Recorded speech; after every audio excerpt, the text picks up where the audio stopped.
You're listening to the free ad-sponsored re-release of American Elections Wicked Game, a weekly march through every presidential election from 1789 to 2024. To listen to all episodes right now ad-free, go to intohistory.com. Subscribers there enjoy ad-free listening, early access, bonus content, and more from a growing collection of great history podcasts. Start your free trial today at intohistory.com.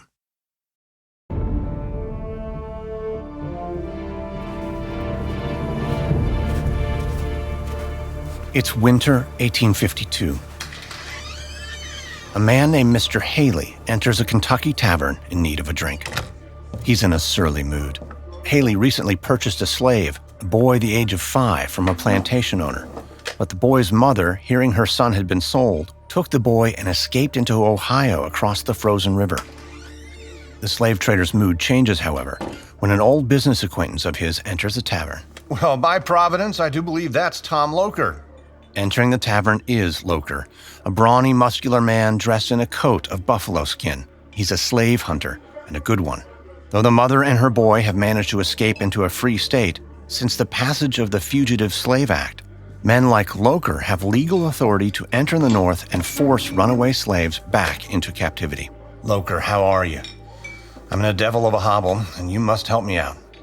Haley gives Loker the rundown of his situation with the boy and his mother, and then he offers Loker a deal. You catch the boy for me, you can keep the mother, or sell her off if you like. Now, Mr. Haley, if you want us to undertake to catch this your gal, you've got to fork over $50 flat down. Why, Tom, you're unreasonable. We're booked for 5 weeks to come. Suppose we leaves all and goes to bushwhacking around after your young'uns and doesn't catch the gal. What then? Would you pay us a cent? Now, flap down your 50. If we get the job and it pays, I'll hand it back. If we don't, it's for our trouble. That's fair, ain't it? Haley knows that for Loker, it's all about the money, which he's making hand over fist. Business is booming. Loker takes out a small notebook and makes notes as he asks. Now, Mr. Haley, you saw this here gal when she landed? To be sure, plain as I see you. Most likely she's took in somewhere, but where's the question? We must cross the river tonight, no mistake. I suppose you've got good dogs? First rate, but what's the use? You ain't got nothing of hers to smell on. Well, yes, I have. Here's the shawl she left on the bed in her hurry. Though the dogs might damage the gal, this is the sort to be sold for her looks. That's her consideration. Our dogs tore a feller half to pieces once, down in Mobile before we could get him off him. After the passage of the Fugitive Slave Act on September 18, 1850, slave hunters like Loker acted in the North with impunity and often with the help of Northern authorities. Many Northerners felt helpless, but more felt like taking up arms. For a woman named Harriet Beecher Stowe, the best way to fight the Fugitive Slave Act was through the use of a pen. Loker and Haley are not, in fact, historical figures. They're characters from her novel called Uncle Tom's Cabin. Stitching together true stories of former slaves, Stowe's novel opened the eyes of many in the North to the human tragedy of slavery. And after it was released on March 20th, 1852, the novel sold 300,000 copies in the first year. The words of one woman helped galvanize a political movement and rallied the North around the idea that the days of compromise were over.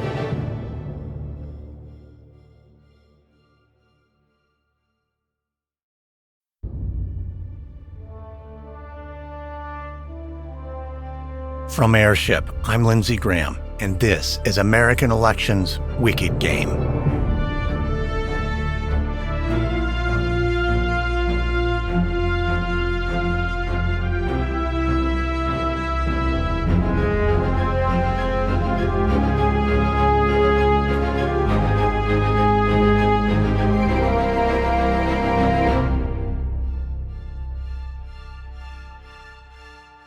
The Compromise of 1850 was yet another attempt by the nation to set aside its sectional views of slavery in the interest of maintaining a fragile union.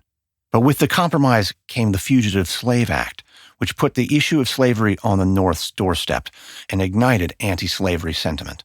Though the law was detested by many, the election of 1852 saw both the Democrat and Whig parties endorse the 1850 Compromise and the Fugitive Slave Act in service of national unity. The election fractured an already weak and leaderless Whig party along sectional lines and in the end, it was Franklin K. Pierce, a pro-slavery Democrat from the North, who drew wide enough appeal to win the presidency. Pierce was viewed as a non-confrontational candidate who would maintain the status quo, but Pierce's term would bring an end to another legislative accommodation, the Missouri Compromise, which had limited slavery's expansion and held the divided country together for a generation. Its repeal in May of 1854 with the Kansas-Nebraska Act would leave the issue of slavery to popular opinions of each state. The territories of Kansas and Nebraska would become the focal point of conflict between the pro- and anti-slavery forces no longer willing to compromise on the issue. In the wake of a bloody battle for power, the election of 1856 would bring the demise of the Whig Party. From its ashes, two new parties would arise: the anti-immigrant American Party, otherwise known as the Know-Nothings, and a predominantly Northern party which opposed the expansion of slavery called the Republican Party. The presidential contest of 1856 would bring with it a sectional fight the likes of which the country had never seen. This is episode 18, 1856, The End of Compromise. It's January 22nd, 1854, and a delegation of congressmen, under cover of darkness, are on their way to the White House to meet with President Pierce. The entourage is led by Stephen Douglas, chair of the Senate Committee on Territories. When they arrive at the White House, they are greeted by Pierce's War Secretary, Jefferson Davis. Davis helps the congressmen out of their carriage. Welcome, Senator Douglas. Thank you, Mr. Secretary, for arranging this. I trust that this meeting has remained discreet. We have kept our circle small, Mr. Davis. We are grateful for the President's willingness to meet us at this late hour, and on the Lord's Day, no less. He detests business on Sunday, but given the subject of your visit, he made an exception. The men march through the candlelit halls of the White House to the library where President Pierce stands stoically by the fireplace. Mr. President, Senator Douglas, gentlemen, I trust you know why we're here, Mr. President. The route of the Transcontinental Railroad has yet to be chosen, and Douglas, the director of the Illinois Central Railroad and a land speculator, wants to start the railroad in his hometown, Chicago. But staunch pro-slavery Democrats have made it clear, if Senator Douglas wants Western expansion and a transcontinental railroad, he will have to support them in the spread of slavery. Douglas has therefore drafted a bill to win their support, but he first must secure the support of the president. Gentlemen, you are entering on a serious undertaking. The ground should be well surveyed before the first step is taken.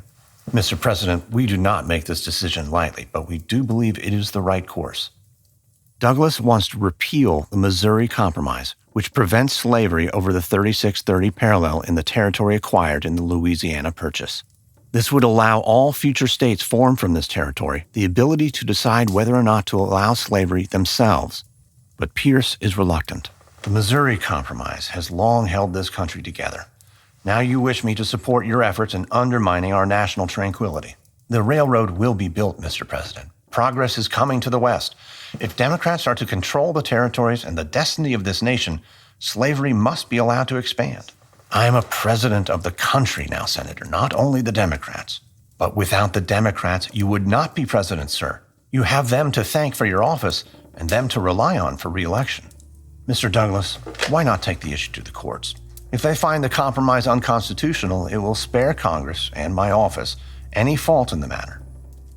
Douglas is known as the Little Giant. Though he is small in stature, he is known for his ability to win a debate using his fiery passion and skill with words.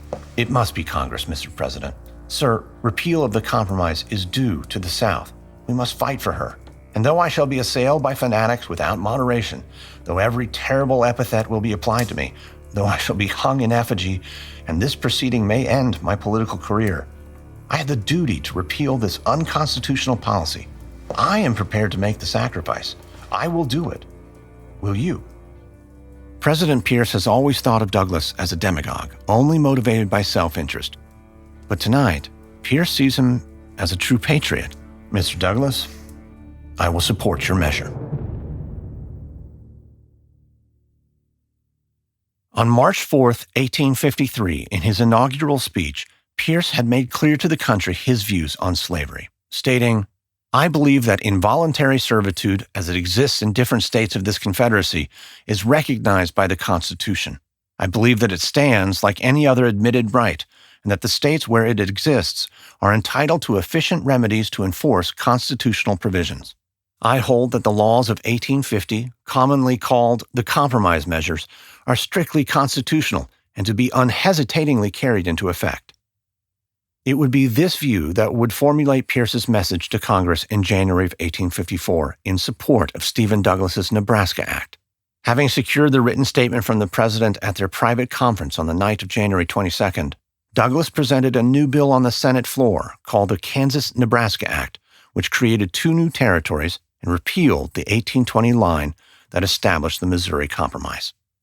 Douglas then read, to the dismay of many in the North, President Pierce's written message that the line established under the Missouri Compromise of 1820 was superseded by the principles of the legislation of 1850. Pierce declared the Missouri Compromise inoperative and void.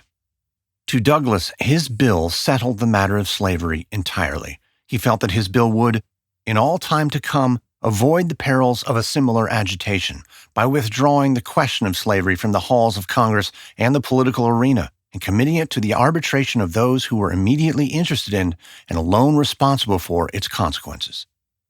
Douglas also hoped that his bill would bring him much-needed Southern support to pass his Nebraska Territory Bill and his plan for the Transcontinental Railroad. The repeal of the Missouri Compromise was a lightning rod for both sides of the argument. For Democrats, it was a test of loyalty to the party. Pierce made it known that if anyone was not in favor of the expansion of slavery, they were no longer welcome in the Democratic Party. He said, "The administration is committed to the Nebraska bill and will stand by it at all hazards. The principle of this bill will form the test of parties, and the only alternative is either to stand with the Democracy or rally under Seward, John Van Buren and company, men Democrats considered anti-slavery zealots." But the measure was still politically tricky. Douglas, in hope of bringing the whole of the Democratic base to their side, made a motion to postpone the vote until popular support was fully behind the measure. Those who opposed the expansion of slavery also supported the measure to postpone a vote. They needed time to sway public opinion away from the Nebraska bill. So avid anti-slavery Congressmen Salmon P. Chase, William Henry Seward, and Charles Sumner drafted an address to rile public outcry.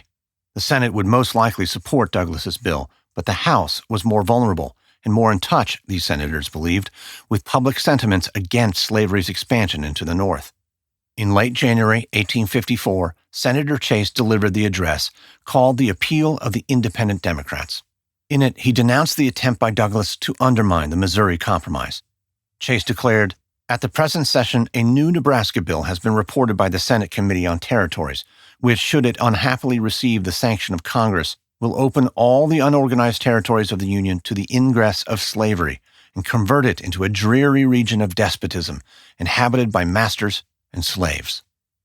Chase then appealed to the anti-slavery emotions now stirring in the North. "We appeal to the people. We warn you that the dearest interests of freedom and the Union are in imminent peril. Demagogues may tell you that the Union can be maintained only by submitting to the demands of slavery. The Union was formed to establish justice and secure the blessings of liberty. When it fails to accomplish these ends, it will be worthless. And when it becomes worthless, it cannot long endure. We entreat you to be mindful of that fundamental maxim of democracy, equal rights and exact justice for all men." Then Chase gave a call to action, recruiting churches to their cause. "We implore Christians and Christian ministers to interpose. Their divine religion requires them to behold in every man a brother, and to labor for the advancement and regeneration of the human race." Finally, Chase pledged an unwillingness to compromise on the issue, a feeling that by the end of 1854 would soon be shared by much of the North. Chase promised, "For ourselves, we shall resist it by speech and vote, and with all the abilities which God has given us. Even if overcome in the impending struggle, we shall not submit. We shall go home to our constituents, erect anew the standard of freedom, and call on the people to come to the rescue of the country from the domination of slavery. We will not despair, for the cause of human freedoms is the cause of God." The address worked. A wave of public dissent swept through the North, fueling protests and igniting anti-slavery advocates to take action. At church services across the North, ministers preached against the bill. Many in the North signed their names to anti-bill petitions. Douglas's Nebraska bill had unintended consequences. It had united the North in a common cause, and many Northern Democrats, swayed by Chase, abandoned the party. Disillusioned Whigs, without a sense of direction since the death of their party leader Henry Clay, rallied to the cause. Also joining the fight were the Free Soilers, who opposed slavery mainly because it created unfair labor competition and stifled wages. These groups united and used their combined influence to stop the Nebraska bill's passage. After months of both sides rallying support for and against the bill, and months of fierce debate and filibusters, the bill came to a vote in both houses. In the Senate, it passed as expected, 37-14. And on the 30th of May, the House vote fell on mainly sectional lines. Northern Democrats were split on the bill, narrowly supporting it 44-42. All 45 Northern Whigs opposed it. Southern Democrats voted in favor of the bill 57-2, and Southern Whigs split their votes 12-7 in support. The total House vote was 113-100 in favor of the bill, making Kansas and Nebraska new territories with the sovereignty to make their own decisions on slavery. Douglas had won the battle. President Pierce, with an ecstatic Secretary Jefferson Davis beside him, signed the act into law. In Pierce's inaugural speech, he had warned against sectional or ambitious or fanatical excitement. But Pierce and Douglas had, in trying to end the debate on slavery, only exacerbated it and set into motion a bloody battle over the future of the Kansas Territory, in what many historians consider to be the precursor to the Civil War. The immediate reaction to the passage of the act was a reactionary, obstinate refusal by many in the North to honor the Fugitive Slave Act. If the South was going to end a long-standing compromise, the North would stop compromising its beliefs. Compliance with the Fugitive Slave Act was over, and many would find themselves willing to commit insurrection in order to defend those who had escaped from bondage. In ending the Missouri Compromise, the South had thought they had won the argument. They had not.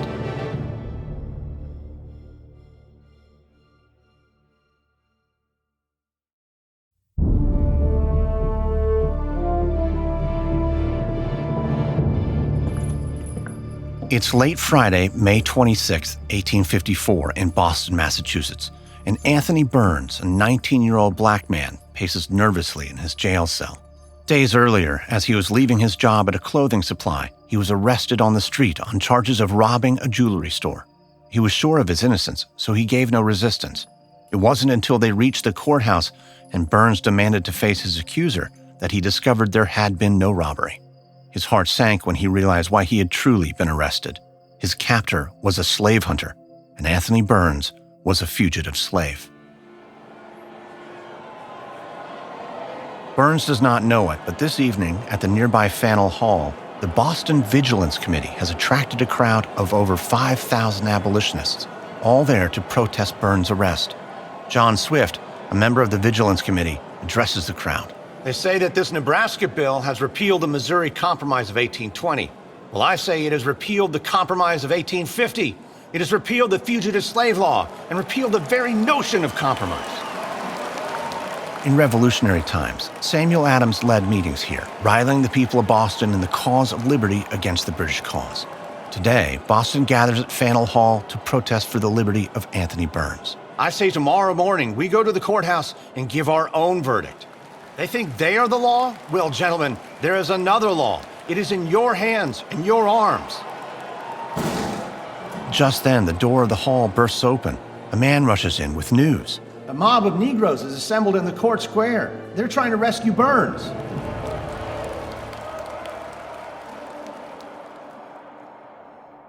The crowd quickly pours out of Faneuil Hall and into the lamplit streets. Meanwhile, at the courthouse, Burns watches out the window of his cell as a crowd of black protesters press toward the courthouse doors, but the marshal's deputies manage to keep them at bay. Legally a fugitive, Burns knows that justice is not on his side. In his shackles, he can't help but recall his time in bondage. It does not look like the rescue will be successful. He falls into despair. But then Burns hears more commotion on the streets. His heart lifts as he sees hundreds of white men bearing axes, cleavers, revolvers, marching on the courthouse. It seems all of Boston is there to save him. The marshal shouts at the growing crowd, Stay back, or my men will open fire. The marshal's men stand firm outside, fire warning shots, but the crowd is undeterred. 7 or 8 men, both black and white, carry a large joist which they use as a makeshift battering ram.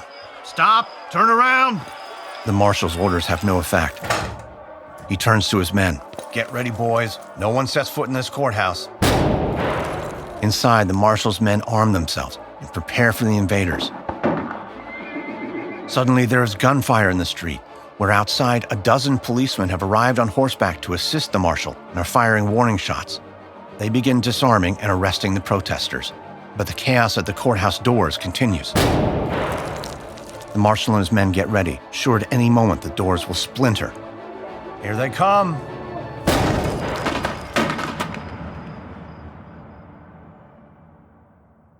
In his cell, Anthony Burns witnessed a bloody melee that night, as officers armed with clubs and cutlasses defended the courthouse and beat back the would-be rescuers.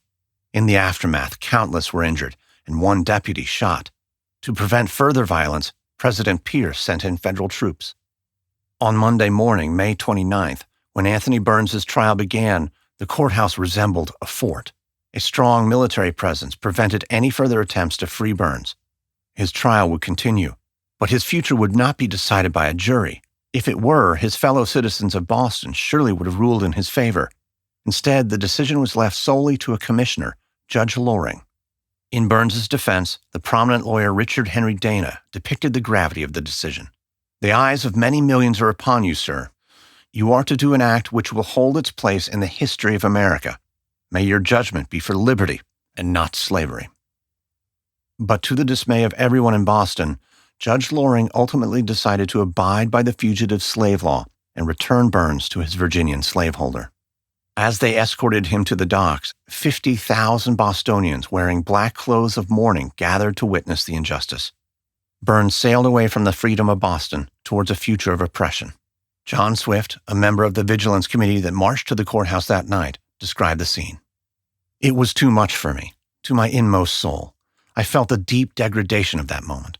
Not only had Anthony Burns been deprived of his rights, I had lost something, had lost the proud privilege of saying that I had life in a free commonwealth. On July 4th, 1854, a month after Burns was taken from Boston, a rally was held in Framingham, Massachusetts. There, poet Henry David Thoreau spoke to the crowd, lamenting, "Will mankind never learn that policy is not morality, that it never secures any moral right but considers merely what is expedient, chooses the available candidate who is invariably the devil, and what right have his constituents to be surprised because the devil does not behave like an angel of light? What is wanted is men, not of policy, but who recognize a higher law than the Constitution." But also in Massachusetts during the summer of 1854, a new political order would begin.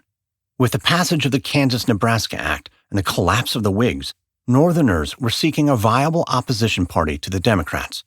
2 such parties would arise. Many in Massachusetts were angry, having seemingly lost their own sovereignty to the will of Southern interests, forced to abide by the Fugitive Slave Act and witnessing the possible expansion of slavery into the West. At the same time, a new wave of immigrants from Ireland and Germany reached American shores. These primarily Catholic immigrants stirred resentment as they found work in their new home, being accused of stealing American jobs, and more perniciously, scheming to make America subservient to the Pope. This anti-Catholic sentiment had been simmering since the country's founding, but came to a boil in the mid-1800s. Men seeking to combat the purported Catholic influence started several secret societies, like the Order of United Americans and the Order of the Star-Spangled Banner. These societies grew in support and scope, and soon united to form what was eventually called the American Party. But that party was founded from secret roots. Members of these societies, when asked about their activities, were instructed to reply only, "I know nothing." So quickly, the society members and the party they formed became derisively known as the Know-Nothings. The name stuck. But they were politically successful. In the 1854 state elections, the Know-Nothings swept the state of Massachusetts and, once in office, enacted a flurry of reform. Most of their attention was paid to an anti-Catholic nativist agenda, often fueled by outrageous conspiracy theories. Massachusetts Know-Nothings proposed legislation to restrict naturalized citizens' ability to vote, and wanted to raise the residency period required to become an American citizen from 5 years to 21. Know-Nothing legislators also created a board of alien commissioners to monitor immigrants and required that children read the Protestant King James Bible in school every day. But the Know-Nothings were also largely a working-class party, seeking reform in aspects of everyday life. They bought textbooks for public schools, increased funding for libraries. They started the state's first reform school for juvenile delinquents. Know-Nothings fought for women's rights, allowing them more property rights and better standing in divorce courts. And they enacted temperance measures, restricting the sale of alcohol. In the national elections of November 1854, Know-Nothing candidates continued their success. Now formally organized as the American Party, Know-Nothings gained 51 seats in the House, all taken from Democrats. In total, the Know-Nothings won more seats in the House than any other third party in history, ensuring that one of their ranks, Nathaniel Banks, won election as Speaker of the House. But their moral crusade did not include an official stance against slavery, and this would give room to another party. Reaction against the Kansas-Nebraska Act would unite the anti-slavery factions of former Whigs and Northern Democrats, who in the 1854 election were put on the ballot under the ambiguous name the Opposition Party. In 1854, this opposition party won a staggering 100 seats in the House, giving them the majority in the 34th Congress. In the upcoming election of 1856, their national convention would formally adopt an official name, the Republican Party. The name Republican had appeared in a June 1854 editorial by the famous Whig newspaperman Horace Greeley. It was his attempt to define the movement of former Whigs and Southern Free Soilers who were against the expansion of slavery. He said, "Some simple name like Republican would more fitly designate those who had united to restore the Union to its true mission of champion and promulgator of liberty, rather than propagandist of slavery." The name was a nod to Democratic Republican Thomas Jefferson, a strong proponent of personal liberty. And though the Republican Party would fall short of calling for an end to slavery, this new party would become the home of many radical abolitionists, and many who would in the coming years be convinced. For the moment, though, abolition and emancipation were controversial notions, even violently so. The midterm elections in the winter of 1854 were most consequential in the new territory of Kansas. Stephen Douglas had hoped that his popular sovereignty bill would put an end to the slavery debate. Instead, the midterm elections of 1854 only added fuel to a fire already sparked by the repeal of the Missouri Compromise. Once Douglas's Kansas-Nebraska Act was passed and the decision of slavery was left to its people, Kansas became the focal point for the slavery debate. Nebraska was already well on its way to becoming a free state, but Kansas' fate was uncertain. So in hopes of swaying popular opinion, both pro- and anti-slavery factions flooded Kansas. Anti-slavery Northerners sought to quickly settle the state and sway the vote in their favor. Meanwhile, a large group of pro-slavery forces, known as the Border Ruffians, flooded the Kansas territory from neighboring Missouri, an influx orchestrated largely by Missouri slaveholders who did not want a free state on their border. Both sides of the debate also rushed to the polls. Voter fraud was committed on a massive scale. Though there were only 2,905 legal voters in the Kansas territory, over 6,000 votes were cast. By the time the votes were tallied, Kansas was declared a slave territory, and a pro-slavery government was formed. But many cried foul and refused to accept the results of the vote. Both sides took up arms and formed militias. Abolitionists across the North provided arms to the Free State Militia. Calling the election fraudulent and the pro-slavery government illegitimate, these Free Staters passed the Topeka Constitution, which created a second government and outlawed slavery in Kansas. President Pierce wasted no time backing the pro-slavery government. The situation soon boiled over into violence in what some consider to be the first blows of the Civil War. The first shots came on November 21, 1855, when a pro-slavery settler shot and killed a Free Stater. This sparked a series of arrests and attempted lynchings that progressively escalated until May of 1856, when a group of deputized pro-slavery men rode into the fortified Free State town of Lawrence, Kansas. The pro-slavery faction considered the town a hotbed of Free State agitators. So under the guise of assisting a federal marshal with the arrest of an escaped Free Stater, the pro-slavery band of deputies quickly devolved into an army of pillagers who sacked the town. Free State newspaper offices were destroyed. A Free State hotel was burned. Anti-slavery agitators were captured. The South was celebratory, and the North indignant. On May 19, 1856, on the Senate floor, the avid abolitionist Senator Charles Sumner of Massachusetts admonished the sacking of Lawrence in a heated speech called The Crime Against Kansas. He laid the blame for the situation on what he called murderous robbers from Missouri, hirelings picked from the drunken spew and vomit of an uneasy civilization. He then attacked Democratic Senators Stephen Douglas of Illinois and Andrew Butler of South Carolina for inciting the crisis in Kansas. He called Douglas a noisome, squat, and nameless animal, not a proper model for an American senator. Andrew Butler was not present in the Senate, so he did not witness the venom Sumner spit in his direction. Sumner shouted, "Senator Butler has chosen a mistress, I mean the harlot, slavery." A few days later, on the 22nd of May, Senator Butler's cousin, Representative Preston Brooks, viciously defended his kin. He approached Sumner at his desk in the Senate chamber and said, "You've libeled my state and slandered my white-haired old relative, Senator Butler, and I've come to punish you for it." Brooks then took his gold-tipped cane, the type made for disciplining dogs, and struck Sumner multiple times about the head. He hit Sumner so hard the cane shattered. Brooks was unhinged. His wild volley of blows was only stopped when several men restrained him. Sumner cried out, "I am almost dead, almost dead." Covered in blood, Sumner had to be carried out of the Senate. Both men were called heroes by their respective camps. Preston Brooks for taking matters into his own hands, and Charles Sumner for suffering on behalf of the cause. But days later, news of an even more horrific act of violence in Kansas would soon overshadow the Brooks-Sumner incident, and it would shock the nation to its core.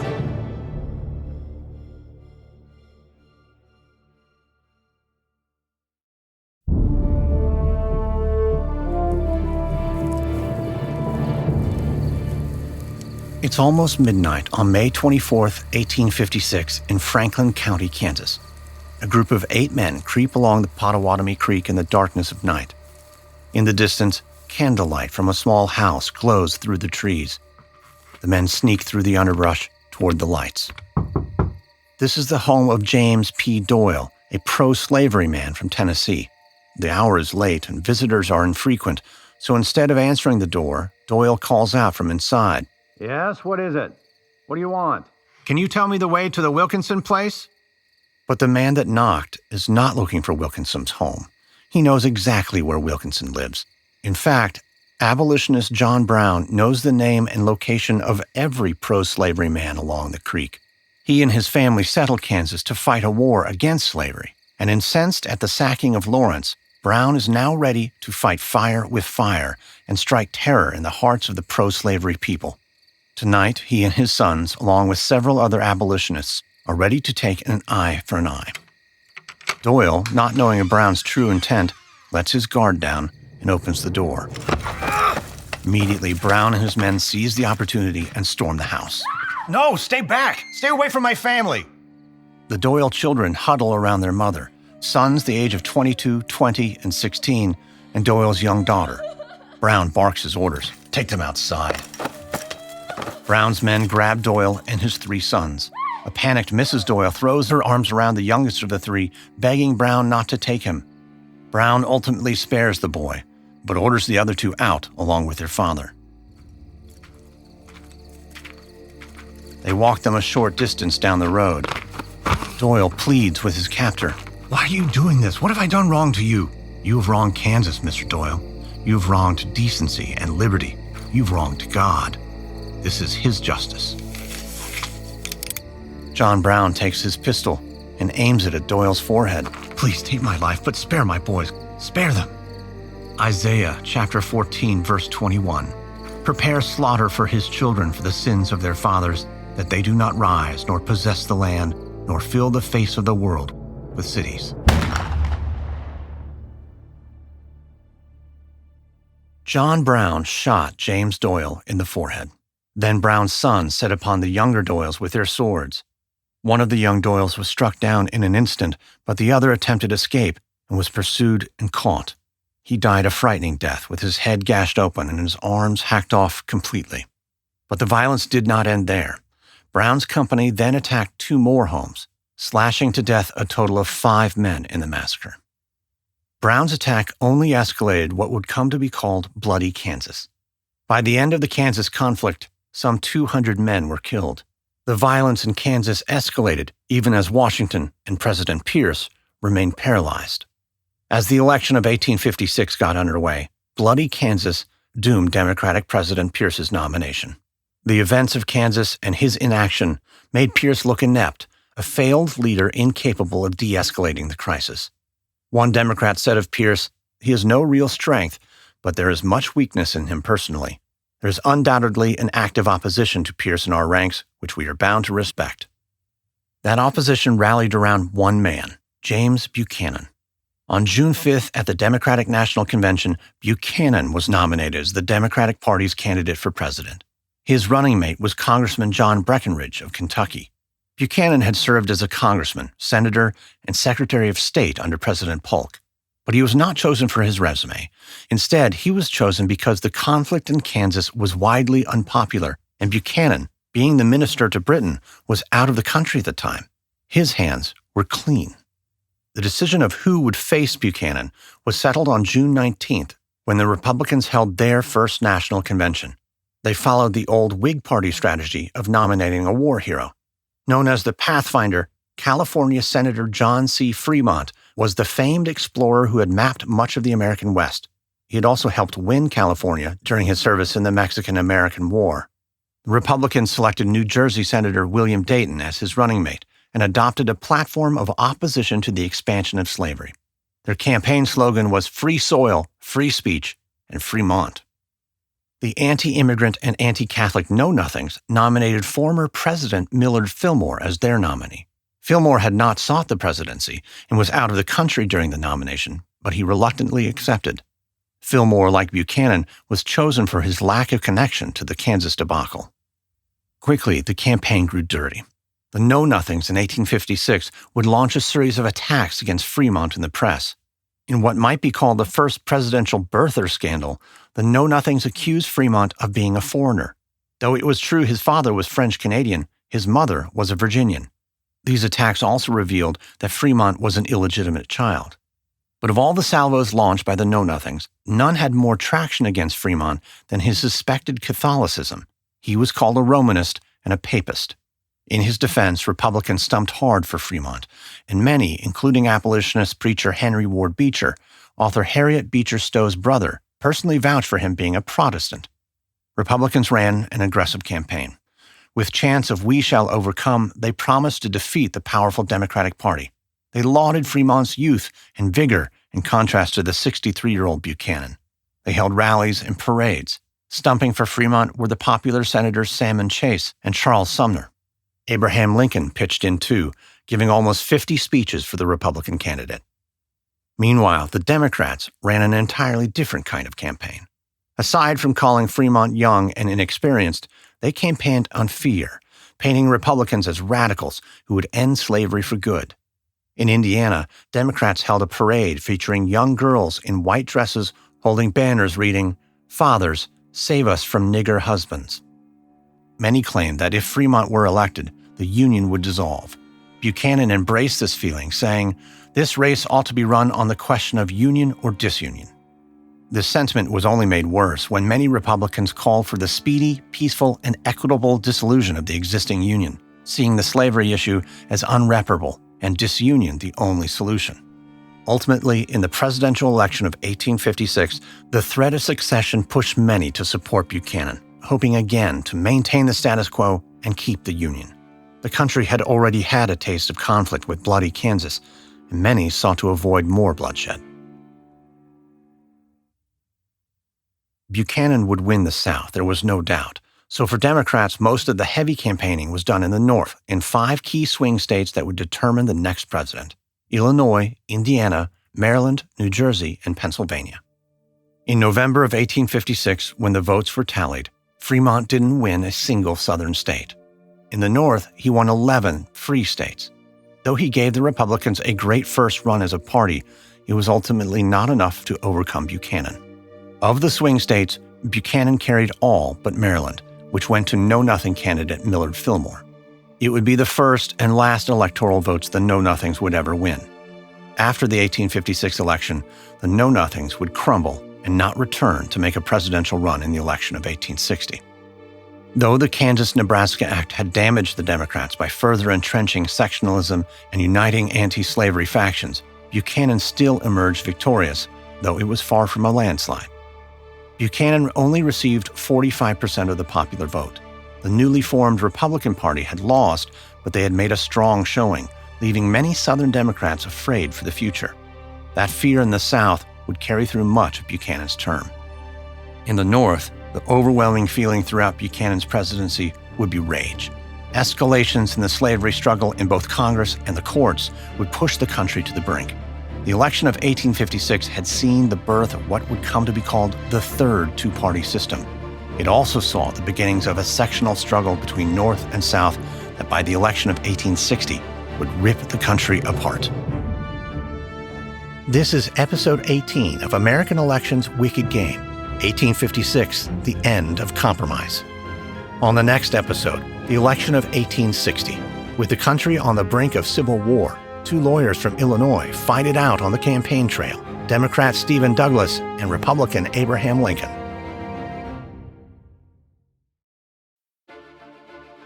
This episode contains reenactments and dramatized details. And while in most cases we can't know exactly what was said, all our dramatizations are based on historical research. American Election's Wicked Game is an Airship production, hosted, edited, and executive produced by me, Lindsey Graham. Sound designed by Derek Behrens. Music by Lindsey Graham. Co-executive produced by Stephen Walters in association with Ritual Productions. Written and researched by Eric Archilla. Fact-checking by Greg Jackson and Ciel Salazar from the podcast History That Doesn't Suck. If you're a careful Wicked Game listener, you know in the credits I mentioned my friend Professor Greg Jackson and his podcast, History That Doesn't Suck. It's a great show. But one way it can doesn't suck even more is when you listen to it without ads. You can listen to all episodes of American Election's Wicked Game, all episodes of History That Doesn't Suck, and all episodes of many more great history podcasts without interruption by subscribing at intohistory.com. History That Doesn't Suck is a deeply researched chronological survey of American history from a trained academic who also knows how to tell a story. Plus, in addition to ad-free listening to one of the best American history podcasts out there, you get scores of bonus episodes at intohistory.com. Subscribe now at intohistory.com.